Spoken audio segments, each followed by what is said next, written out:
نبی کریم صلی اللہ علیہ وآلہ وسلم اور رکانہ پہلوان کی کشتی۔ عرب میں ایک پہلوان تھا، رکانہ ان کا نام تھا۔ وہ بڑے زبردست پہلوان تھے اور مشہور یہ تھا کہ یہ آدمی 1000 آدمیوں کا مقابلہ کر سکتا ہے۔ بہت ہی قوی تھے۔ ان کے بدن کے وزن کی کیفیت تھی کہ اونٹ ذبح کر کے اس کی کال بچھا جاتی اور رکانہ اس پر بیٹھتے اور نوجوانان عرب اس کال کو کھینچتے تو وہ کال ٹوٹ جاتی، پھٹ جاتی، مگر وہ حصہ جنبش نہیں کرتا تھا جس پر رکانہ بیٹھے ہوتے تھے۔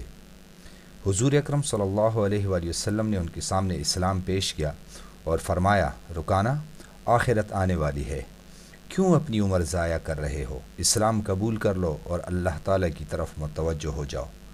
انہوں نے کہا، اے محمد، میں نہ تو کوئی عالم ہوں نہ سمجھدار، میں تو ایک پہلوان ہوں، مجھ سے کشتی لڑو، اگر آپ نے مجھے بچاڑ دیا تو میں آپ کا دین قبول کر لوں گا۔ آپ نے فرمایا، بسم اللہ۔ وہ لنگوٹ کس کر آ گیا اور حضور اکرم صلی اللہ علیہ وآلہ وسلم بھی آستینیں چڑھا کر میدان کشتی میں آ گئے۔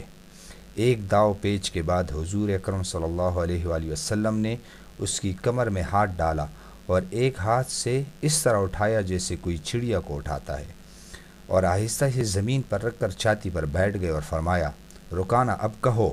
مگر رکانہ کو یقین نہ آیا کہ میں پچڑ گیا ہوں، کیونکہ کسی نے آج تک اسے پچاڑا ہی نہیں تھا، اور حضور اکرم صلی اللہ علیہ وآلہ وسلم نے اس طرح پچاڑا کہ اتنی وزنی لاش کو ایک ہاتھ سے اٹھا کر نچایا اور آہستہ سے رکھ دیا۔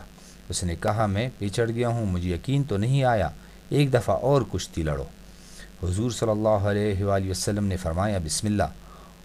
پھر آپ نے ایک داؤ پیچ کے بعد قبر میں ہاتھ ڈال کر اٹھا کر نچایا اور آہستہ سے زمین پر رکھ دیا اور فرمایا، اب بتاؤ، یہی شرط ٹھہری تھی کہ اگر تم پچڑ گئے تو اسلام قبول کر لو گے۔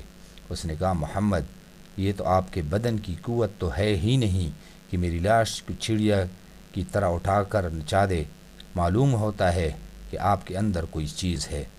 حضور اکرم صلی اللہ علیہ وآلہ وسلم نے فرمایا، میں اس اندر والی چیز ہی کی دعوت دے رہا ہوں، بدن کی دعوت نہیں دے رہا ہوں۔ چنانچہ رکانہ نے اسلام قبول کر لیا اور اسلام میں پختہ ہو گئے اور بڑے بڑے کام بھی کیے۔ ایک مرتبہ بہت سے چور آئے اور رات کو بہت سے اونٹ بیت المال سے چرا کر چلتے بنے۔ صبح کو پتہ چلا تو نبی اکرم صلی اللہ علیہ وآلہ وسلم نے فرمایا کہ اے لوگو، ان کے پیچھے دوڑو۔ رکانہ نے کہا کہ میں تنہا کافی ہوں، چور رات میں ہی نکل کھڑے ہوئے تھے اور تیزی سے بھاگے جا رہے ہوں گے، معلوم نہیں کتنی دور جا چکے ہوں گے۔ رکانہ دوڑ پڑے اور رستہ میں ان کو تھام لیا اور کہا، سامان اور اونٹ لے کر واپس چلو۔ چنانچہ ان کو پکڑ کر لائے تو حضور اکرم صلی اللہ علیہ وآلہ وسلم نے ان کو سزائیں دی۔ کہنے کا مقصد یہ ہے کہ بہت سے لوگوں کے دل میں حق آ جاتا ہے، اگر تعصب نہ ہوا اور واقعی حق طلبی ہے تو حق ضرور کھل جاتا ہے۔